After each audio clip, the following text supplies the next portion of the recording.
வணக்கம். அமரர் கல்கி அவர்களின் சிவகாமியின் சபதம் பாகம் 4 சிதைந்த கனவு அத்தியாயம் 15 குலச்சிறையார்.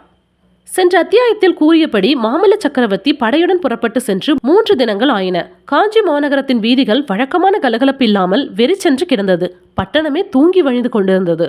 வழக்கத்துக்கு மாறான அந்த பகல் தூக்கத்தை கலைத்துக்கொண்டு காஞ்சி நகர் வீதிகளில் ஒரு ரதம் கடகடவென்று சப்தத்துடன் அதிவேகமாக பிரயாணம் செய்து திருநாவுக்கரசர் மடத்தின் வாசலில் வந்து நின்றது. ரதத்தை ஓட்டி வந்தவன் வேறு யாரும் இல்லை, நம் பழைய நண்பன் கண்ணபிரான் தான். ரதத்திலிருந்து நாம் இதுவரையில் பார்த்திராத புது மனிதர் ஒருவர் இளம் பிராயத்தினர் இறங்கினார். சிறந்த பண்பாடு, முதிர்ந்த அறிவு, உயர் குடிப்பிறப்பு ஆகியவற்றினால் ஏற்பட்ட கலை அவர் முகத்தில் ததும்பியது. கீழே இறங்கியவரை பார்த்து கண்ணபிரான், ஆமையா, இதுதான் திருநாவுக்கரசரின் திருமடம். அதோ இருக்கும் பல்லக்கு புவனமாகாதேவிக்கு உரியது. சக்கரவர்த்தியின் அன்னையார் சுவாமிகளை தரிசிக்க வந்திருக்கிறார் போல் தோன்றுகிறது என்றான். யார் வந்திருந்த போதிலும் சரி, தாமதிக்க தமக்கு நேரம் இல்லை என்று சொல்லிக்கொண்டு அந்த புது மனிதர் மடத்துக்குள்ளே நுழைந்தார். உள்ளே உண்மையாகவே புவனமாகாதேவியார் தமது வளர்ப்பு பெண்ணாக ஏற்றுக்கொண்ட மங்கையர்க்கரசியுடன் வாசிக பெருந்தகை தரிசிப்பதற்காக வந்திருந்தார். சுவாமிகள் வடநாட்டில் தாம் தரிசனம் செய்து வந்த ஸ்தலங்களின் விசேஷங்களை பற்றி புவனமாகாதேவிக்கு சொல்லிக் கொண்டிருந்தார். எல்லாம் சொல்லிவிட்டு கடைசியில் தாம் மீண்டும் தென்னாட்டு யாத்திரை கிளம்ப போவது பற்றியும் நாவுக்கரசர் தெரிவித்தார். ஆம் தாயே, வடநாட்டில் எத்தனையோ ஸ்தலங்களை தரிசனம் செய்தேன். கைலேயங்கிரி வரையில் சென்றிருந்தேன். எனினும் நமது தென்னாட்டிலேயுள்ள கஷேத்திரங்களின் மகிமை தனியானதுதான். நமது ஏகாம்பரநாதர் ஆலயத்துக்கு இணையாக ஆலயம் வேறு எங்கும் இல்லை.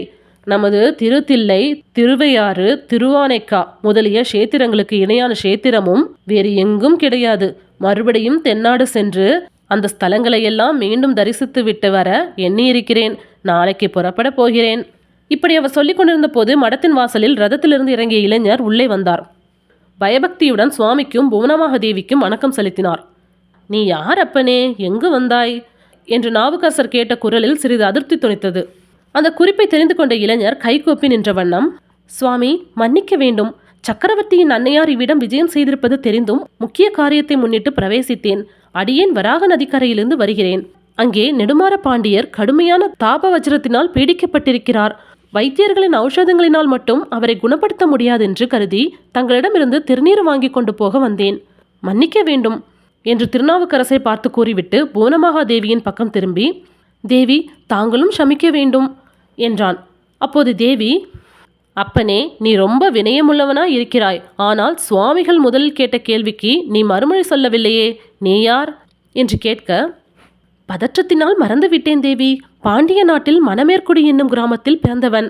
என் பெயர் குலச்சிறை. படையுடன் கிளம்பிய பாண்டியகுமாரருக்கு ஓலை எழுதவும் படிக்கவும் உதவியாய் இருக்குமாறு என்னை நியமித்து மதுரை மன்னர் அனுப்பி வைத்தார் என்றான் அந்த இளைஞன். நோய்பட்ட பாண்டியகுமாரரை வராக நதிக்கரையில் ஏன் வைத்திருக்க வேண்டும் என்று தேவி மீண்டும் கேட்டார். ரொம்ப கடுமையான ஜுரம் தேவி. இந்த நிலையில் அவர் பிரயாணம் செய்யக்கூடாது என்பது வைத்தியரின் அபிப்பிராயம். கொஞ்சம் குணப்பட்டதும் இவ்விடத்துக்கு அழைத்து வந்து விடுகிறோம். அரண்மனைக்கு வந்து செய்தி சொல்லிவிட்டு போக எண்ணினேன். நல்ல வேளையாக இங்கேயே தங்களை சந்தித்தேன். அப்படி இல்லை அப்பா, என்னிடம் சொன்னால் மட்டும் போதாது. அரண்மனைக்கு வந்து வானமாதேவியிடமும் நேரில் சொல்லிவிட்டு திரும்பிப்போ. பாவம், அவள் மிக கவலைப்பட்டு கொண்டிருக்கிறாள் என்று புவனமாகாதேவி சொல்லிக்கொண்டே எழுந்து, சுவாமி போய் வருகிறேன், விடை கொடுங்கள் என்றார். புவனமாகாதேவியுடன் மங்கையர்க்கரசி எழுந்து சென்றாள். குலச்சிறை உள்ளே வந்தது முதல் அவனுடைய முகத்தை அடிக்கடி உற்று பார்த்து கொண்டிருந்தவள் இப்போது வெளியேறும் முன்னர் கடைசி முறையாக ஒரு தடவை பார்த்தாள். அப்போது குலச்சிறையும் அவளை பார்க்க நேர்ந்தது. இருவருடைய முகங்களிலும் கண்களிலும் ஏதோ பழைய ஞாபகத்தின் அறிகுறி தோன்றலாயிற்று.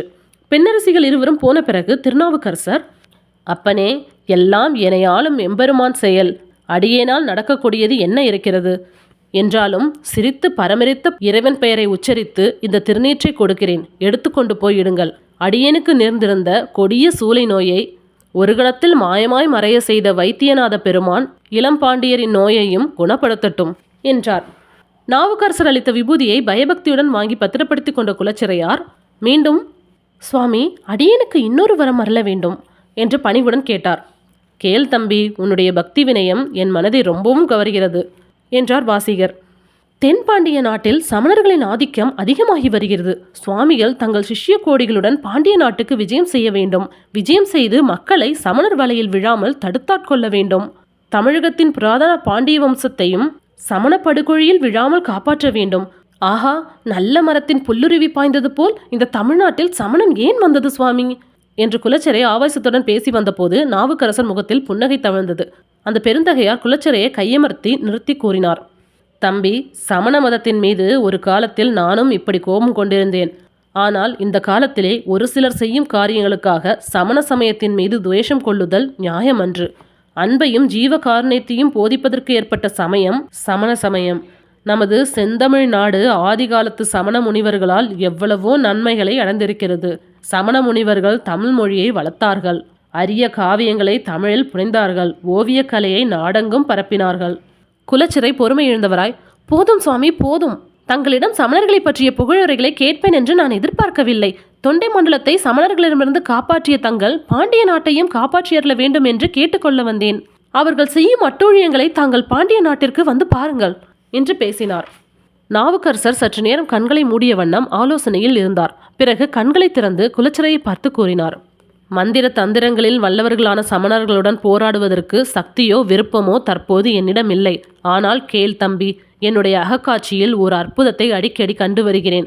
பால் மனம் மாறாத பாலர் ஒருவர் இந்த திருநாட்டில் தோன்றி அமிழ்தினும் இனிய தீந்தமிழில் பண்ணமைந்த பாடல்களை பொழியப் போகிறார். அவர் மூலமாக பல அற்புதங்கள் நிகழப்போகின்றன. பட்ட மரங்கள் தளிர்க்கப் போகின்றன. செம்பு பொன்னாக போகின்றது. வாக்ஷாண்டிகள் பக்தர்களாக போகிறார்கள். அந்த இளம் பிள்ளையின் மூலமாகவே தென்பாண்டிய நாட்டிலும் சமணர்களின் ஆதிக்கம் நீங்கும். சைவம் தழைக்கும். சிவனடியார்கள் பல்கி பெருகுவார்கள். இவ்விதம் திருநாவுக்கரசர் பெருமான் கூறி வந்தபோது குலச்சிறையார் மெய்மறந்து புழங்காகிதம் அடைந்து நின்றார்.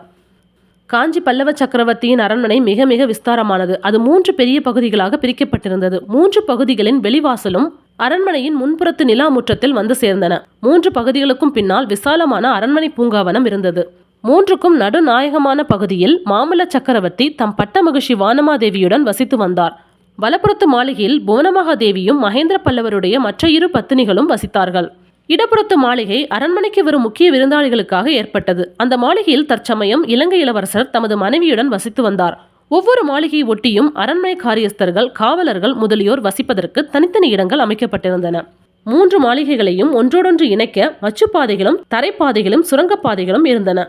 சோழன் செம்பியன் மகளை புவனமகாதேவி தம் புதல்வியாக கருதி பாதுகாத்து வருவதாக வாக்களித்திருந்தார் என்று சொன்னோம் அல்லவா? அந்த வாக்கை அவர் பரிபூர்ணமாக நிறைவேற்றி வந்தார். அரண்மனையில் இருந்தாலும் வெளியே கோயில்கள் அல்லது மடங்களுக்கு சென்றாலும் மங்கையர்க்கரசியை சதா சர்வ காலமும் அவர் தம் பக்கத்திலேயே வைத்துக் கொண்டிருந்தார். சரித்திர பிரசித்தி பெற்ற மகேந்திர பல்லவரைப் போலவே அவருடைய பட்ட மகிழ்ச்சி புவனமகாதேவியும் சிவபக்தியில் சிறந்தவர். சக்கரவர்த்தி சிவபதம் அடைந்த பிறகு அவர் தமது காலத்தை பெரும்பாலும் சிவபூஜையிலும் சிவபுராணங்களின் படனத்திலும் கழித்து வந்தார். அவருடைய அரண்மனையில் ஓர் அறையில் சிவலிங்க பிரதிஷ்டை செய்து தினந்தோறும் ஆகம விதிகளின்படி அவர் பூஜை செய்வதுண்டு.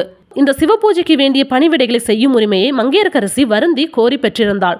மேற்படி பணிவிடைகளை மிக்க பக்தி சிரத்தையுடன் நிறைவேற்றி வந்தாள். முன்பின் அறியாதவர்கள் அடங்கிய அந்த பிரம்மாண்டமான அரண்மனையில் மங்கையர்க்கரசி பொழுதுபோக்குவதற்கு அத்தகைய பூஜா கைகரியங்கள் சிறந்த சாதனமாய் இருந்தன. மாமல்லர் படையுடன் கிளம்பி சென்று 3 தினங்கள் வரையில்தான் அவ்விதம் எல்லாம் ஒழுங்காக நடந்தன. 4வது நாள் புவனமகாதேவியும் மங்கையர்க்கரசியும் திருநாவுக்கரசரை தரிசித்து விட்டு வந்தார்கள் அல்லவா? அன்று முதல் மங்கையர்க்கரசியின் கவனம் சிறிது சிதறி போய்விட்டது.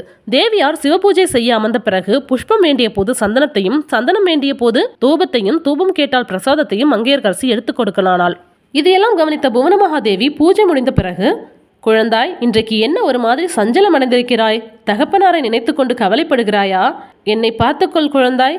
என்னுடைய ஏக புதல்வனை போர்க்களத்துக்கு அனுப்பிவிட்டு நான் நிம்மதியாக இருக்கவில்லையா என்று தைரியம் கூறினார்.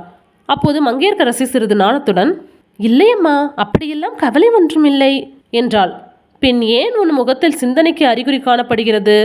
இந்த அரண்மனையில் வசிப்பதற்கு ஏதாவது உனக்கு தொந்தரவு இருக்கிறதா என்றார் மகேந்திர மகிஷி. தொந்தரவா? இவ்வளவு சௌக்கியமாக நான் என் தந்தையின் வீட்டிலே ஒரு நாளும் இருந்ததில்லை. என் மனதிலும் சஞ்சலம் ஒன்றுமில்லை.